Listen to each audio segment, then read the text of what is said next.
I want you to picture a Sunday afternoon, sunlight coming through the kitchen window, and my son Nathan standing over me in the living room I had lived in for 34 years, snatching my reading glasses off the side table where they'd sat for exactly as long as that table had existed, and hurling them across the room hard enough that they cracked against the fireplace mantel. "I'm tired of your stuff being everywhere," he said, his voice sharp enough that I actually flinched. "None of it's even yours anyway."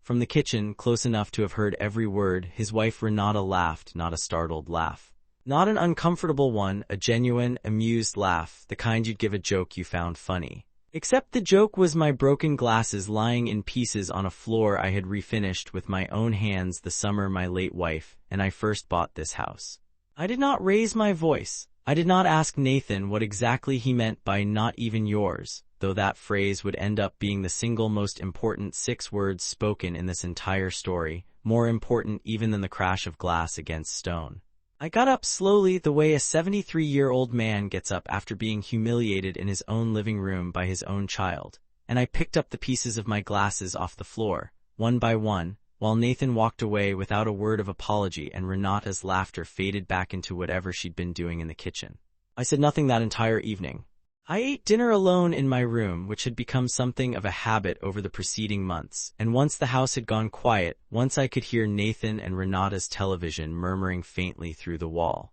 I picked up my phone and called a number I had not used in nearly 4 years, a number belonging to an estate attorney named Harold Blackwood. And I said 6 words to him that would set in motion a chain of events neither Nathan nor Renata saw coming until it was already far too late to undo. I said, "I need to update my will. My name is Edwin Marsh, and before I tell you exactly what changed after that phone call, I need to explain the specific phrase Nathan used that afternoon. Because 'not even yours' was not simply an insult thrown in a moment of frustration. It revealed something Nathan and Renata had apparently come to believe, quietly, over the past several years. Something so fundamentally wrong about our actual legal and financial arrangement that when I finally understood the full scope of what they believed, it explained almost everything about how their behavior toward me had gradually deteriorated. This house, the one Nathan had just informed me contained nothing that was actually mine, was purchased outright in cash by me and my late wife Margaret in 1991. Paid off completely 11 years before Nathan was even born, held in a trust that, after Margaret's passing 6 years ago, transferred sole ownership and control to me alone. Nathan and his wife had moved in 2 years earlier, following a rough financial stretch after Nathan's small contracting business lost a major client and Renata's hours at her firm were cut during a round of layoffs, and I had agreed, out of the same instinct that I imagine most parents share, to let them stay with me rent-free while they got back on their feet. An arrangement I genuinely expected to last perhaps 6 months to a year. Somewhere during those 2 years, a narrative had apparently taken root in Nathan and Renata's minds, one I did not fully understand until the night of the broken glasses forced me to finally reckon with it directly. A narrative in which this house, my house, the one I had built a life and raised a family inside, had somehow, through some combination of wishful thinking and creeping entitlement, become something they considered functionally theirs. Temporarily still in my name but understood, between the two of them at least, as an asset they were simply waiting to inherit, waiting, if I'm being fully honest about what I believe was happening beneath the surface of their behavior, for me to either sign it over early or, uncomfortable as this is to say about my own son, to pass away sooner rather than later so the waiting could finally end. Nathan's comment that afternoon, "None of it's even yours anyway," was not a slip of the tongue born of momentary anger. It was, I came to understand, a genuine reflection of how thoroughly Nathan had convinced himself that my role in this house had shifted from owner to temporary occupant, a placeholder standing between him and an inheritance he had apparently begun, quietly and probably not entirely consciously, to think of as overdue. I want to walk you through the 18 months leading up to that afternoon, because the broken glasses were not really the beginning of anything. They were simply the moment an already advanced pattern finally became impossible for me to keep excusing. It started small, the way these things almost always do. Comments about how the house could really use updating. Suggestions from Renata about which rooms she'd eventually want to redo. Conversations happening in front of me about my own home, framed entirely around a future in which I was, apparently, no longer part of the picture. I noticed gradually that my presence in shared spaces had started to feel less like living in my own home and more like being quietly tolerated in someone else's. My reading chair got moved without asking more than once to accommodate furniture Renata wanted rearranged. My grandchildren, Nathan and Renata's two children, ages 7 and 10, were, I began to notice, subtly discouraged from spending too much time with me. A pattern I initially dismissed as ordinary scheduling until I overheard Renata, one evening, telling the older child that Grandpa gets tired easily and needs his space. A description that bore no resemblance to my actual health or energy, but that served, conveniently, to create distance between me and the grandchildren I had been looking forward to actually knowing during whatever years I had left. I did not immediately understand the full financial picture underlying all of this until a conversation I overheard, entirely by accident, about 4 months before the broken glasses. I was in the hallway outside the kitchen unseen when I heard Renata on the phone with her sister, discussing what she described as their long-term plan for the house, mentioning, almost casually, "Once it's ours, we can finally do the renovation properly," and then, in a detail that genuinely stopped me cold in that hallway, discussing which of my late wife Margaret's belongings, still stored carefully in the spare bedroom I had never had the heart to fully clear out, she planned to finally get rid of once we're actually settled. I stood in that hallway for a long moment, processing the fact that my son's wife was discussing, with her sister, disposing of my late wife's remaining possessions as though it were simply a matter of scheduling rather than something that would require my death, or at minimum my complete removal from my own home, to actually occur. I did not confront Renata about that conversation, largely because I did not yet know how to raise it without revealing that I had been listening, and because some part of me, I think, was still hoping I had misunderstood the full scope of what I'd overheard, hoping against fairly clear evidence that things were not quite as advanced as they actually were. The broken glasses 4 months later removed any remaining ambiguity. Sitting alone in my room that night, replaying Nathan's words, "None of it's even yours anyway," alongside Renata's laughter and the months of small, accumulating evidence I had been quietly cataloging without fully admitting to myself what it added up to, I understood with a clarity that felt almost like relief after months of confusion, exactly what I needed to do, and exactly why I needed to do it carefully and legally rather than emotionally and immediately. I called Harold Blackwood that night not out of spite, though I will not pretend the events of that afternoon didn't sharpen my resolve considerably, but because I finally had the clarity to act on something I had been quietly considering. In a much vaguer form for at least a year, a growing unease about how thoroughly my existing estate plan, drafted originally with Margaret nearly 15 years earlier, no longer reflected the reality of who I actually wanted to provide for and how.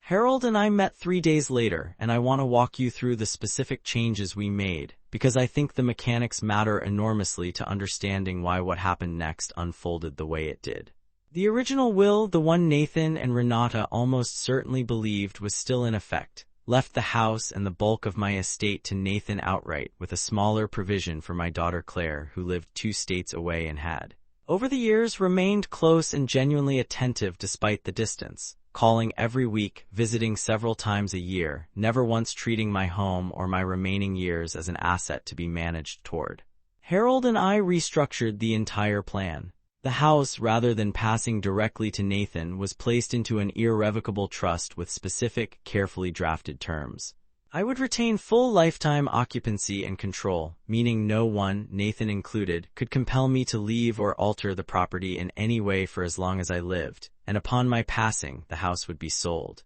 with the proceeds split according to a formula that heavily favored Claire, reflecting both her actual involvement in my life and, I will be direct about this, a deliberate correction for the entitlement I had watched calcify in Nathan and Renata over the preceding 2 years. Nathan would still inherit a meaningful sum. I was not interested in erasing my son from my estate entirely, but the house itself, the specific asset Renata had been discussing disposing of Margaret's belongings in preparation for, would no longer be his to inherit or renovate according to whatever long-term plan she and her sister had been quietly discussing. I also made one additional change that Harold, with characteristic understatement, described as the part that's really going to matter here, which was a formal, Legally binding residency agreement I had my attorney draft and present to Nathan and Renata roughly 2 weeks after updating the will, an agreement that converted their previously informal rent-free living arrangement into something with actual defined terms, including a modest monthly contribution toward household expenses, a defined notice period should I choose to end the arrangement, and most significantly, explicit written acknowledgement, which both of them would need to sign, that their residency in my home conferred no ownership interest, present or future, in the property itself. I presented this agreement to them on a Tuesday evening calmly, without reference to the broken glasses or the overheard phone call, simply framing it as getting our arrangement properly formalized. And I want to describe watching Nathan's face as he read through it, because it told me everything I needed to know about how thoroughly the previous narrative had taken root in his understanding of our situation. He read the ownership acknowledgement clause twice, looked up at me with an expression somewhere between confusion and dawning alarm, and asked carefully why I felt the need to spell all this out now, a question that I think revealed far more about his previous assumptions than he intended it to. I told him calmly, the same way I imagine I should have addressed the smaller moments over the preceding 2 years instead of quietly absorbing them, that I had realized recently that some assumptions had crept into our household about the nature of my home and my estate that did not reflect reality, and that I thought it was important, for everyone's clarity and peace of mind, to put the actual terms in writing. I did not mention the phrase, "none of it's even yours anyway." I did not need to. I watched Nathan's face as he clearly connected that comment, made in anger 4 weeks earlier, to the document now sitting in front of him, and I watched him understand in real time that whatever quiet, comfortable assumption he and Renata had been building their future around had just been formally, legally dismantled, replaced with an arrangement that made unmistakably clear exactly whose house this actually was and would remain, for as long as I chose to live in it. Renata's reaction when Nathan eventually showed her the document was, according to what Nathan told me weeks later during a conversation that was the first genuinely honest exchange we'd had in over a year, something close to fury, not directed at me but at him for having, in her words, let things get to this point, a phrase that told me she understood exactly what document had triggered this shift and exactly why. Even if neither of them ever directly acknowledged the broken glasses or her laughter from the kitchen as the specific catalyst. Their relationship, from what I understand, went through a rough several months following that. Renata apparently having built more of her own long-term financial planning around the expectation of eventually inheriting this house than either of them had ever discussed openly with me. And Nathan finding himself caught between defending his own father's right to control his own property and managing his wife's evident anger at having that expectation removed. I want to be honest about where things stand now, roughly a year and a half after that Sunday afternoon, because I think the real ending to this story is quieter and more complicated than a simple, satisfying reversal of fortune. Nathan and Renata did eventually move out about 8 months after the residency agreement was signed, into a modest rental they could afford on their own, and our relationship, Nathan's and mine, remains genuinely strained in ways that have not fully healed, though we speak regularly and he has, in his own halting way, acknowledged that the broken glasses and everything they revealed about how he'd come to view our arrangement was, in his words, not who I want to be as a son. Renata and I have barely spoken since they moved out, and I've made peace with the likelihood that our relationship may never fully recover. The same way I've made peace with a great many things since Margaret passed. Claire, meanwhile, has become an even more consistent presence in my life, visiting more frequently now that Nathan and Renata are no longer occupying the guest room she used to stay in, and I find myself, more often than I expected, simply grateful for the clarity that difficult year eventually produced, clarity about who actually shows up, who actually respects what you've built, and who, given enough quiet, unaddressed entitlement, will eventually convince themselves that patience is the same thing as ownership. If there is one thing I want you to take from this story, it is this. The moment someone in your life starts speaking about what's yours as though it already belongs to them, whether through comments about a future renovation or through a phrase thrown in anger like "not even yours anyway," pay very close attention because that language rarely appears out of nowhere. It is almost always the visible edge of a much longer, quieter pattern of assumption that has been building for longer than you've been willing to admit. I did not need to raise my voice to correct that assumption. I picked up my broken glasses off the floor, said nothing that night, and let a single quiet phone call to my attorney do more to restore the actual truth of my own home than any argument ever could have.